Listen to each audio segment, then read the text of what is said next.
You are listening to Claret and Blue, an Aston Villa podcast brought to you by Birmingham Live. Hello, welcome back to the Claret and Blue podcast. My name is Dan Rolinson. I'm joined by our Villa reporter, Ashley Preece. Ash, how are you, mate? I still have to pinch myself when I'm called Villa reporter. It's just mental. It's good. Yeah, it's good. Yeah, it's so unreal. But yeah, all good, mate. Yeah, I moved on from the Man City now. It's just onto West Brom and a chance to get back to winning ways, mate. So yeah. Fingers crossed, we do that. Yeah, we'll talk about Albion a little bit. We'll have our colleague, I forgot his name, I was going to call him James Chapman then, Joe Chapman in. If he's watching this already, he'll be fuming and won't join, but he'll be with us in the next 15 minutes or so. Plenty to talk about. We'll talk about Man City in a roundabout way when we talk about the European Super League for the 100th time in a row, but got to mention it. Dean Smith's press conference first, though. That's happened today. You've got a chance to speak to the gaffer, so just give us a bit of insight on what you've seen from him today. Yeah, I mean, obviously the team. I'll start with the team news. Really, that's what kicked things off. The biggest news come from that was Wesley. Wesley could make the squad. Hold the front page. He could be back for Sunday. I didn't envisage that at all. I thought he'd be back May time. Last couple of games at least, but Smith's going to have a look at him today, this afternoon, at the training right now, and tomorrow as well. And he could make the bench on Sunday, which would be massive news, to be honest. Smith mentioned about the injury. It's the worst he's ever seen a player have in his I think he's been in football for 34 years. So that tells its own story. Just how bad his knee ligaments were, and yeah, he's tells a lot about his character as well. So yeah, be patient with Wes. I think hopefully see the best of him next season, and he'll be eased back in before this season's out. So I'd love to see him on the bench on Sunday and get some minutes at the end, perhaps. But we'll see. But positive news in that sense regarding Grealish. Yeah, that's not so positive, Dan. So he's set for another scan next week. So it appears to me they haven't got to the bottom of it fully. So they didn't want to put a time frame on it. So it's so frustrating, isn't it? We all want to see Jack back in action, back to his best, but that ain't happening. I think we spoke on the pod before about Everton away next week, perhaps being the penciled in return date. It's not looking likely now. John Percy at the Telegraph suggesting that he could be out for the next 3 games. So, yeah, issues there. We've all seen Grealish with Southgate in midweek chatting about his injury and whatnot. So, Dee was asked about that, and is he going to be fit for the Euros? Make no mistake about it, he'll be fit for the Euros. So, there's no issue there. So, yeah, I think they're protecting Jack for his England dream, perhaps. So, they're not going to rush him back. So, we'll make do without him again. Another chance for people to shine. I thought an interesting line I asked Smith on was Ramadan. Obviously, Villa got a couple of Muslim players who are fasting at the moment. So, and Dee Smith's fully respectful of that. Those who are Anwar Ghazi and Ahmed Al Mohammadi, who could be coming in on Sunday. So, interesting one with the Ramadan, with them fasting throughout the day and how will it affect their energy level. So, yeah, something Villa have to manage as well. So yeah, team news. There's no sense on. Wesley could be back. Jack's out, and Trezeguet's long-term absentee, mate. So yeah. Let's talk about Wesley a little bit. There's a comment from James Garnett. We're live on Facebook this afternoon for those watching the podcast after the fact. He says, "Can we get Tammy back in the summer?" And Tammy Abraham's a name that's going to do the rounds for the rest of the window and the rest of the season. Less about Tammy Abraham specifically. I want to go back to Wesley and his future. Obviously, you've got Ollie Watkins this season scoring 14 or 15 goals so far. You'd expect Villa will sign a striker in the summer. So where does that leave Wesley? Because he's back. I say he's back ahead of schedule. He's had 16 months out, but we all thought it'd be a bit later than it is. He's back ahead of schedule. He should be fit for the start of next season, absolute worst case scenario. So he'll be back. Watkins is back. You expect Villa to sign a striker. Where does that leave Wesley, first of all, in the pecking order and his long-term future?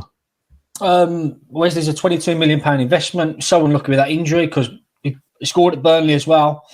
And he was just coming into a little bit of form. I was really critical of him when he first came in. I expected a big bloke. I expected to put himself about. He didn't. Got a bit of flack from me, and which was unfair, I guess. And in terms of next season's prospects, I think he'll be given a good crack in pre-season.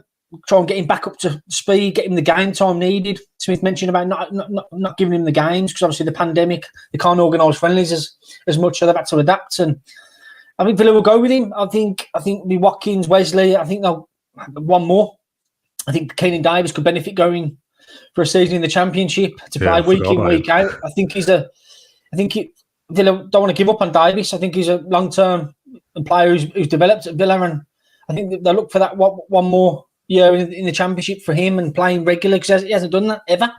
So I think Davies will depart in the summer to a Championship club, which are doing the world of good. I think Villa, if they've got aspirations of getting into Europe and pushing on big style, I think Tammy Abraham, record-breaking transfer, it won't be daft thing to that happen. So I think Villa will get one more striker in. Ollie Watkins can play on the wing. Don't forget, he can play left, right, and it gives Smith more options for sure. So I think obviously Wesley, I think he'll be eased back in more than the hopes rested on him. So I think a striker will be in January. Yeah, I mean in the summer. If Villa do sign a striker like Tammy Abraham, or they break their record on somebody, ex-player for 40-odd million, where does that leave Ollie Watkins? After scoring 15-odd goals in the Premier League, do you push him out? What, a 4-4-2 setup? No. I think Watkins wants to play as your number 9. Villa's record deal, a long-term investment. That one, Smith's been over the moon with him. He's Villa's main man, but you need options, don't you? You need a good squad to come in when Watkins has had a dry spell in front of goal this season, and he hasn't had the competition to really push him. So I think competition's healthy. It's a good thing if Villa managed to bolster their squad, because they need to. Another interesting point as well I made this week was about, I think it's quite a sad time really. The Championship team that got up is disbanding now. Basically, I think Elmo's going to go, Taylor's going to go, Horahan's going to go, Landry's already gone. You got just that squad, Kalinic choosing the squad, they're all going to go. So it's going to be a new era, I think, and an exciting one at that. I know the season's petering out, but listen, I think it's been a steady progress this season. I think they'll go hammer and tongue at it in the summer, I believe. I can really see that happening, because the owners mean business, as you've seen by the accounts today. The backing, I'm sure we'll get to that. Yeah, we'll get to that and get you to unpick the accounts in a moment. Enjoy that task. But just lastly on the presser, there was this photo that you sent me. Dean Smith in a West Bromwich Albion pub. They're the opponents this weekend, which we'll talk about soon. You asked Smith about this in the presser. What's the story here, mate?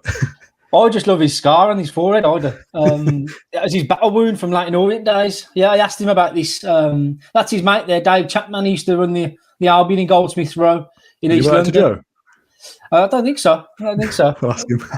Ask him. So yeah, Dean dropped by. I think Dean was at Latin Orient at the time, and he used to take the Orient boys there as well for a few drinks. I think they went there after the lost in the playoff final as well. And so it's a pub he used to frequent, and I just asked him about his Albion roots as well. Obviously, Great Bar and that area of Great Bar in Hampstead and round down Gores Farm, and that's big Albion area. And I think Dean's uncle's Reg, he's in a big Albion fan as well, and just friendly banter. My best mate's an Albion fan. I think it's a healthy rivalry. Albion been good over the years, and yeah, I just asked Dean about the West Brom rivalry and his family, and good banter had. And in the pub he used to go in, which is closed down now, the Red Admiral, it was half Villa and half Albion. So good crack. Yeah, I think it's friendly banter between the two clubs. I quite like Albion, so. It's funny you say that. I was going to ask you about the rivalry, because there's a comment just come through from Ross who says genuine dislike for the Albion. So I'm sure we'll be buzzing to hear from Joe Chapman shortly.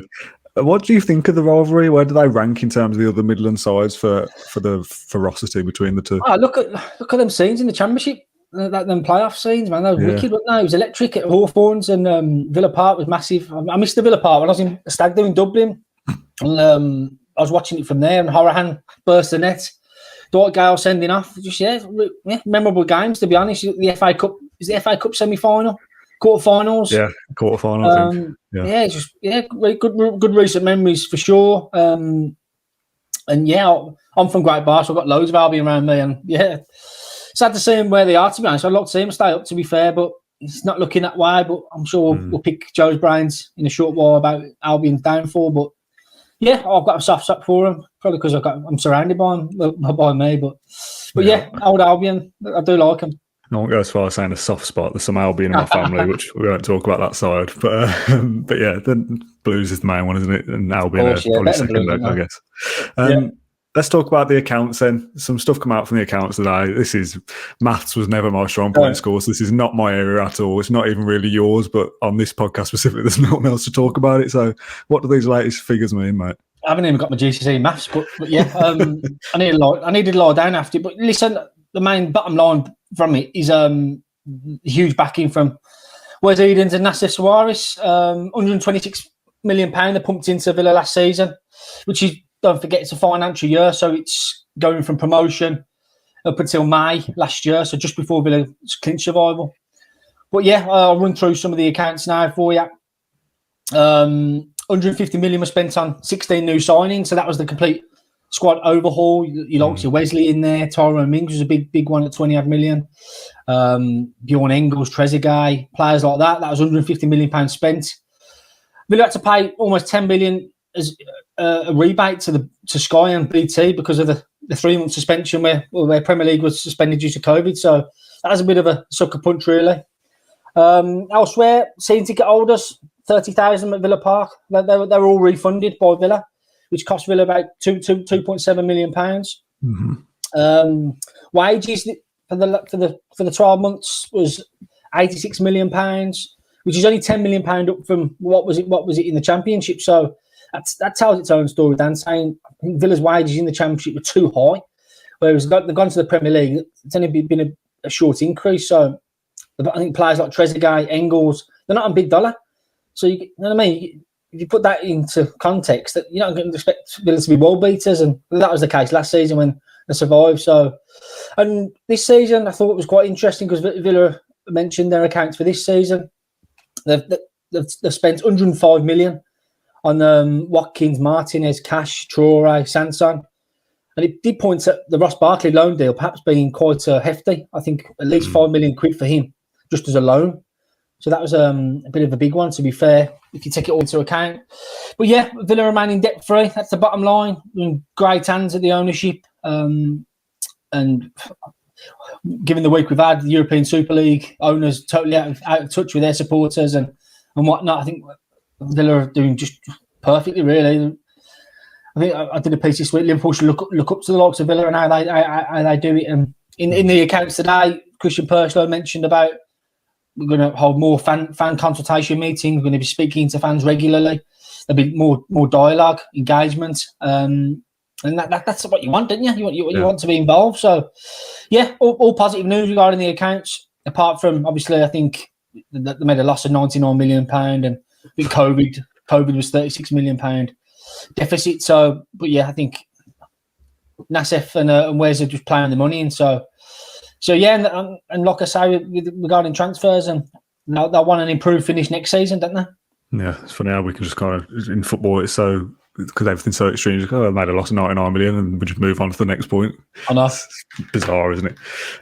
Joe Chapman is waiting in the wings to talk about Albion. I'm going to add him to the stream shortly and hope that he's present and not away in another tab. So, Joe, welcome to the podcast. How are you, mate? Yeah, I'm very well, gentlemen. How are you?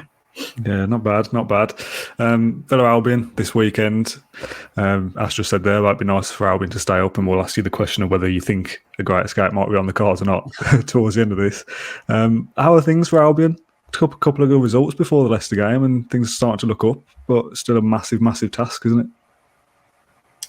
Yeah, they had this elongated international break because of the FA Cup commitment, so they ended up having 3 weeks off after the Palace game, which was a real kick in the teeth because they were pretty poor at Palace, and they needed a quick response, so they had to kind of sit on that. And they just kind of exploded into life at Chelsea the other week. I know that Chelsea were down to 10 men, but they still were trailing at the time, and they still had to go and get themselves in front. And they really just, I don't know, for whatever reason, they just sparked into gear in the final third, and they were struggling so much in front of goal, and it was a real kind of a famine to a feast. And they followed it up the week later against Southampton, who I thought were pretty poor, to be honest. They looked like their season's ending a bit early, and Albion took full advantage. They were really kind of riding on the crest of a wave. I think where they really probably kind of fell down against Leicester was that they probably treated the game quite similarly in the way they set up. And Leicester are obviously a different proposition to Southampton. They're a much better side. Probably the best team I've seen play Albion this season for 90 minutes. And just a real kick in the teeth because they've built up this momentum, as you say, and it was kind of maybe,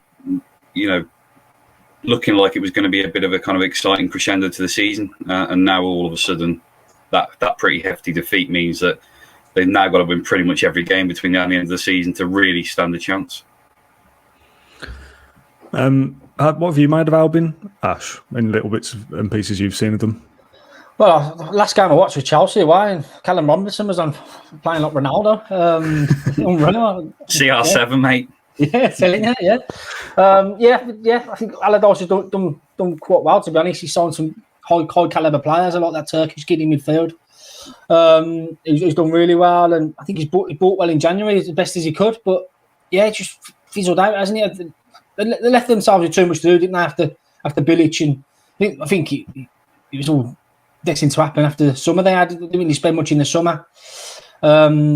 And that was, you've got to spend money, as Villa know. Villa spent 150 million last season. They only stayed up with the skin of the teeth. So it's always going to be a tough job for Albion. But yeah, who knows? Coming into Sunday, if Albion get a result there, they could galvanise them again. You don't know. But game's running out. But listen, I think Villa haven't been on form of late. They had a good 10 minutes the other night. But other than that, previously it's been quite flat. There's no Grealish, no spark in midfield or nothing. So Villa there to be got at perhaps, but. Hopefully for me, hopefully not, but we'll see. But it'll probably be a 0-0 draw now. I've said that, but we'll see. There's a little chuckle from you there, Joe, during there about Albion maybe nicking a result against Villa. Are you going into this with no hope whatsoever?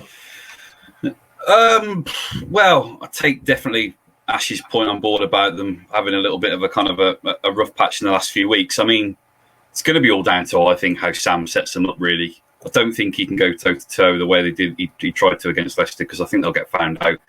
He brought a Jai on at half-time last night, went to a back three at half-time. And I know the game was won for Leicester, but they really, they were much, much more compact defensively. So it wouldn't surprise me to see Albion go to a back three. Other than that, they've been going 4-2-3-1 recently. Other than that, he might drop Robinson or Phillips and bring Conor Gallagher back in and just get the extra man in midfield. So I thought they were a bit overrun. Wary that Villa were going to play like a kind of obviously they've got the three in midfield. I know they all kind of interchange. So it'll be about winning that battle, I think, in the midfield. And then it'll be a case of who does the business at the other end of the field, at each end of the pitch. What do you think in terms of the midfield then, Ash? Because I know I didn't get to see much of the game the other night, but in terms of, I've said a lot of criticism for Barkley, and I'm just curious as to know what you think in terms of his selection, because the other two seem like obvious picks, but does he go Nakamba, Ramsey? Does he stay with Barkley? Yeah, interesting one. I mean, the midfield for me has been a bit suspect in recent weeks, to be honest, Joe. And Villa's game plan the other night was Tyrone Mings out your feet and just clip the channel. I think they've been doing that quite a lot, to be fair. Smith made a point of Ollie Watkins being the best runner in behind in the Premier League the other night, and that's what Villa have been looking to do, just clipping channels and second balls. And McGinn's playing higher up now, so hopefully he can carry on. He only scored his second goal of the season the other night, and he's been kicking himself for his form in front of goal this season, but he's been playing deeper. But yeah, intriguing point you make there about Villa's midfield, because obviously they've had to shore it up in recent weeks, given they're playing Liverpool and Man City, hence Nakamba coming back in. But yeah, I think looking at it, I think Jacob Ramsey probably comes into it now. I think Ross Barkley's out the fold. It's just sapped to confidence. Joe Barkley's just gone completely, and shame for him, really. I don't like to kick a bloke when he's down, because obviously he's having his problems himself at the moment, but he's not going to get a look in. I think it'd be Ramsey. He'll probably come back into midfield. He played as an orthodox left winger, but we could bring El Ghazi back in. He likes scoring against the Albion, after his exploits over Christmas. But yeah, I think there's options there to be had. If you're going to press me on a selection, I'd probably say Nakamba comes back out, and I think El Ghazi probably comes in, and Ramsey slots into the midfield, give Villa a bit more energy. I think Douglas Luiz will be the holder.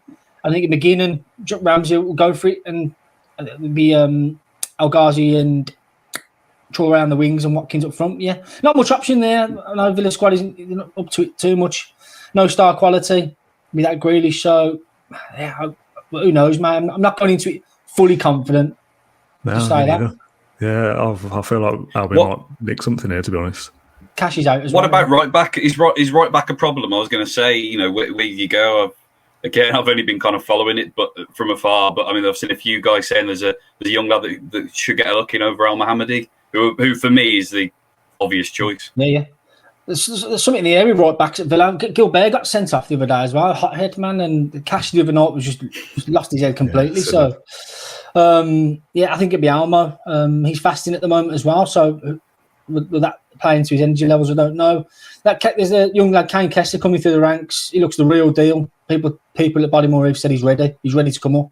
But he had a knock last week on Monday against Albion's under-18s, that crazy 10-goal thriller.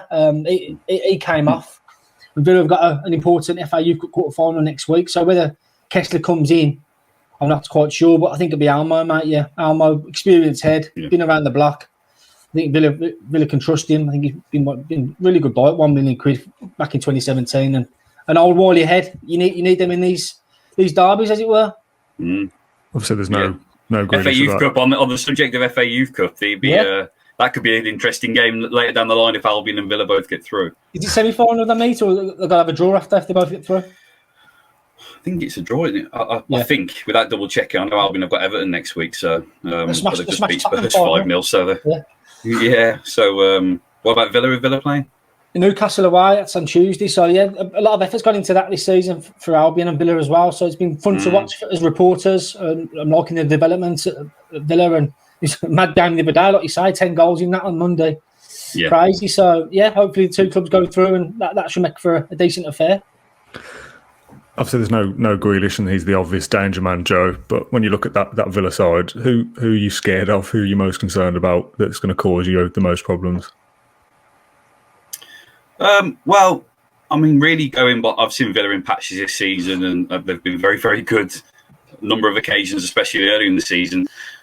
Go back to the reverse fixture at the Hawthorns, the one that really stood out for me was Bertrand Traore, who up till that point I got the feelings from kind of Villa journos from Ash as well that was probably his best performance in a Villa shirt up until then. I don't really know how he's fared since then. It feels like he might have been a bit inconsistent still in the meantime, but that night there was a lot of occasions where Albion really couldn't get near him, and he scored obviously a wonderful goal.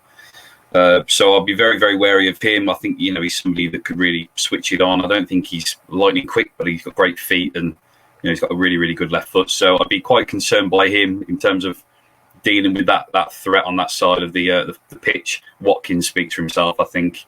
Again, we saw that if Albion line up in a certain way, then Watkins could get a bit of joy because Vardy, with his pace on Thursday night, caused some problems. And I know they have quite an interesting setup at Leicester, really, because not many teams will play with just a front two these days. It's quite unusual. So between Vardy and Iheanacho, Albion just couldn't really live with them. And Maddison kind of pulling the strings in behind.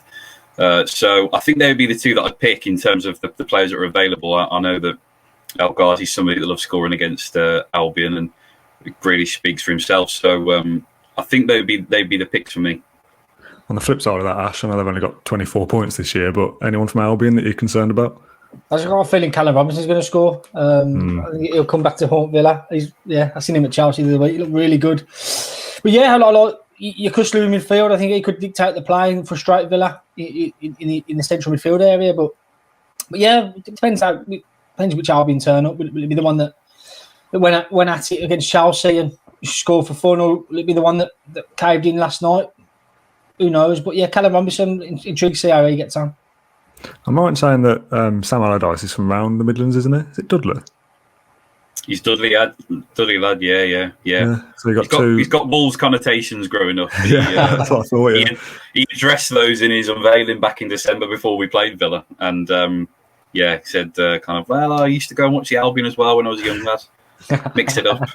It's not. I know. Obviously, he's not Albion, but he's still Midlands, isn't he? Is it nice to see two kind of local managers with not their local sides, but do you know what I mean? It's nice to see English managers.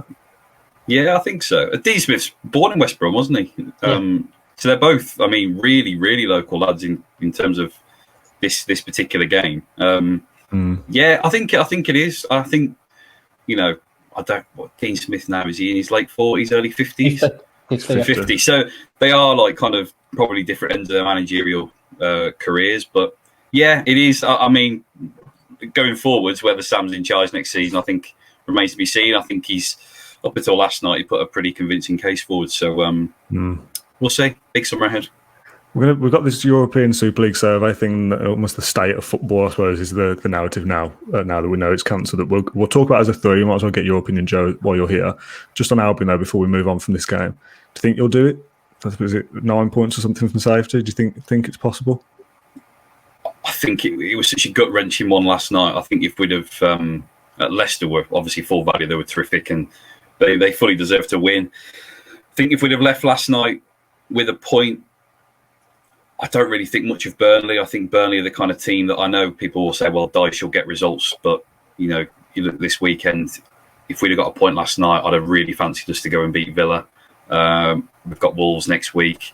Well, it's tough running, really. Got some games against teams that still got plenty to play for, West Ham and Leeds and Liverpool. So it's going to be really, really hard from now. I'm struggling to see where they get enough points, to be honest, where the wins are going to come from. But I think for me, I'd prioritise bragging rights over kind of relegation scrap points now. For me, if they can win the next two and then lose the last four, it can go down.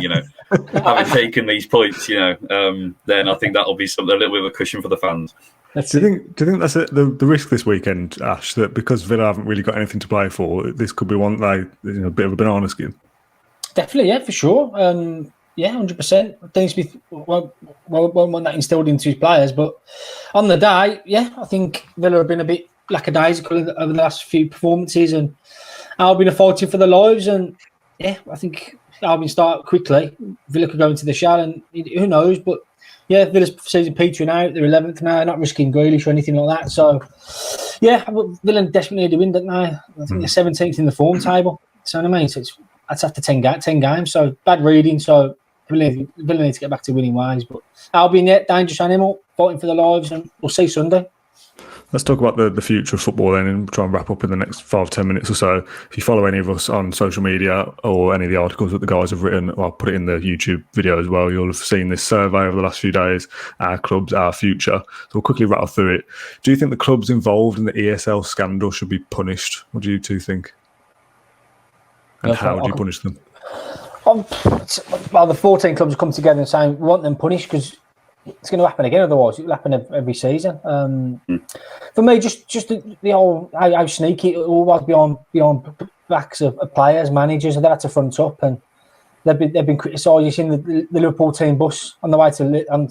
That was unfair, to be honest, and whatnot. So it's all the ownership, isn't it? It's the execs who should be put to blame. I think they should resign. Look at Ed Woodward; he's gone. I think it should be called for more to go. To be fair, but for me, punishment. What did you say? I'd say a 3-year transfer ban, something like that. Really hammer it home because they need to be punished. I don't think docking points is going to be hurting too much at all. That they can win enough games to go again. And again, I think they'll probably qualify for you regardless. But yeah, for me, it'd be a transfer ban. I'd transfer ban them because I think that really hurt them. I don't know what Joe thinks. I think that's a really good shout, actually. I'd transfer ban. I think if you got told that if you're Man City or Arsenal, Liverpool, Chelsea, and you've got to stick with the same side for the next 2-3 years, then inevitably, maybe not significantly, but there'll be little baby steps made by the other teams to maybe kind of close the gap that's huge between them at the minute. You imagine what Leicester could do in 3 years if they have free reign in the transfer window. Villa as well. Leeds, yeah, definitely. Yeah, I think financially you'd need to absolutely hammer them. Like there'd need to be millions and millions in sanctions if you were to actually really properly make a dent in what their finances are like. The docking of points. I saw an Albion fan put a video out the other day, and I couldn't agree more with him. There's fans saying, "Well, it's not the players and the managers' fault," but it wasn't the managers and players' fault at Luton or Bournemouth or Blues or they still got dock points. So you are punishing the actions of the owner, who unfortunately affects everything. Yeah, I think me and Matt spoke about it after Man City. When clubs are spending 40-50 million on right backs and goalkeepers that don't even play, hitting them with a 60-70 million fines, they were like, oh, that's a couple of players that's fine. I think points deduction is what I'll go for. But I think it'd have to be a serious number. If it's 12 points, I think I said the other day, if you take 12 points off Man City, they still win the league, don't they? So you're looking at 20 points maybe. Then you think 20 points that season, that is quite a lot. But then if that's to stop people doing things like this in the future, that's the measures you have to go to. It might relegate Arsenal. Well, yeah, that's true. Definitely relegate you at the moment. How do you feel about this suspension of the European Super League? Pretty straightforward, isn't it? Delighted, relieved? Yeah, delighted, obviously. I thought Dean Smith was really good last week when he spoke about it as well. And yeah, I think nipped in the bud now, hopefully, and needs to be punished. But yeah, delighted. So Albion, Villa, with the Football League founders, man, and they went behind our backs and tried to take it away from us. And it wasn't on, so I'm over the moon with it. Yeah, I'm relieved as well. I mean, you're right, though. I didn't like the kind of stance from UEFA that it was almost like they should be admired and praised for U-turning. I thought that was nonsensical. Like, the idea that you just welcome them back into the fold with a bit of a hug, that wasn't for me. So it is more relief than delight. I kind of say I won't be over the moon in terms of, them thinking about also all of a sudden, because I just don't believe that's the case. Yeah, I think the easier answer to that is what happens in a couple of years' time as well, because I feel like it's inevitable this kind of conversation comes back in a couple of seasons' time. We're back at square one, so it has to be the end of this kind of thing for me to be delighted about it. Who do you think was most at fault? We've got Perez and Agnelli, owners of the Premier League clubs, UEFA, all of the above is the options on our server. I think it's the owners of the Premier League club, isn't it? Greedy? Do you reckon, John?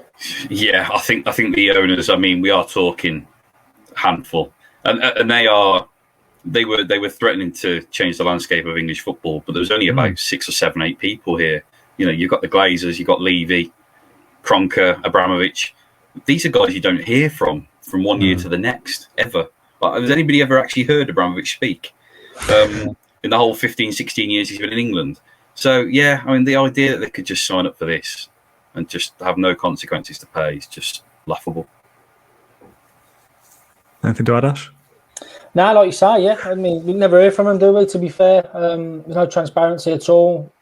Just the supporters I felt sorry for, to be fair. And yeah, I think it's the owners for me. They need to be sanctioned, and I'd like to see him banned, got rid of and walk like Ed Woodward has. So that needs to happen, but whether it does, I'm not sure.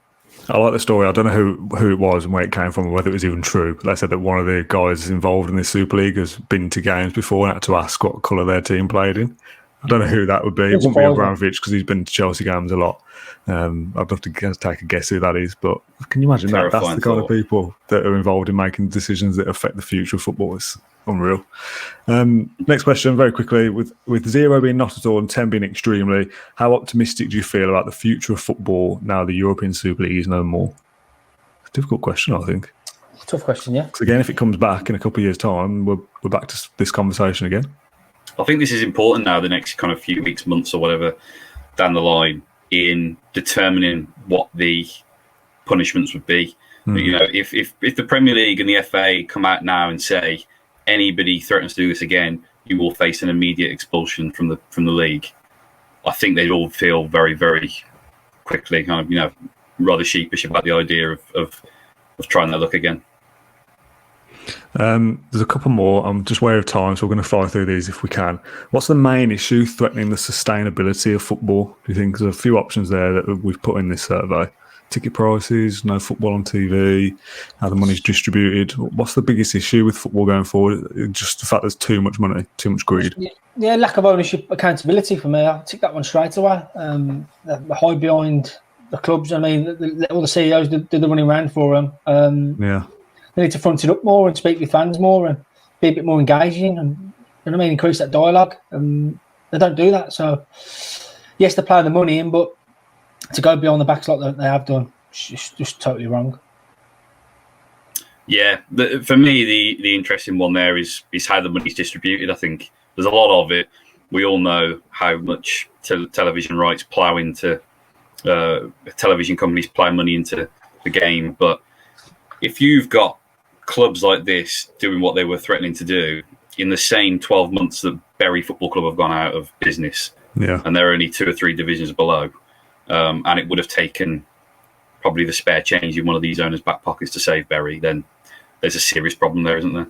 And I know I get the point that Tesco wouldn't save a corner shop or that kind of thing, but it's before the money even gets to the owners, if you know what I mean. It's how it's distributed properly. I'll skip the next question because it's basically the same. Do you support the concept of fan ownership models? There's been a lot of talk about this in the last few days, about the 50+1 model that Germany have, with kind of fans owning the vast majority of the shares. Or, again, I'm not clever enough to do these podcasts, to be honest. Joe, do you know anything about the German model, Ash? Don't know. Not really. Not only that they were intelligent enough to ignore this Super League idea. Yeah. It's an interesting one, isn't there? There are one or two clubs in the British footballing pyramid that have got big say when it comes to fan ownership. But I don't know. I think it depends on the credibility of the people, doesn't it? Yeah. Is it a select group of fans? In which case, they've got that they're going to have the club's best interests at heart. Then I'll be all for it. And then I've took it off the screen now, but the last question was who needs to do more basically to protect football in future, which governing body, FA, Premier League, UEFA, etc. Feels like the Premier League, to me. I said to Matt the other day, the part of it I can't quite get my head around is that you've got these 6 clubs that are part of the Premier League and they can just bypass the Premier League and say, we don't want to play with you anymore, we want to do our own thing. Surely that conversation has to go to the top of the Premier League first. I don't know how they can go around that. That surely means the Premier League isn't strong enough. The nerve of them for me was to say, well, we'll play the Super League, but we're going to carry on playing in the Premier League. Yeah. When you knew full well that if they've got Real Madrid on a Wednesday night, they're going to send their B team out on the Saturday against an Albion or a Villa. Where's the integrity there? Disappeared. Yeah, that's it. Yeah, it's a strange one. It's a strange conversation. I urge anyone watching this podcast either live on Facebook or on the Claret podcast to go and fill in that survey. The data is very useful. There's been thousands of people getting involved, so definitely want to check out. Joe, thanks very much for joining us on our podcast this afternoon. Hopefully the comments don't be too harsh on you as an Albion fan. But just don't read them, Joe. Just don't read them, mate. Just don't read them. I'll revisit on Monday morning, don't worry. They're harsh on us sometimes anyway, so don't take it to heart. Ash, thank you very much for joining me as always. And good to see you, lads. We'll chat again on Sunday after a massive Villa win. Thank you for listening to Claret and Blue, an Aston Villa podcast. If you enjoyed today's episode, then please do let us know. We love hearing your feedback. We'll be back soon with another episode, but until then, up the Villa.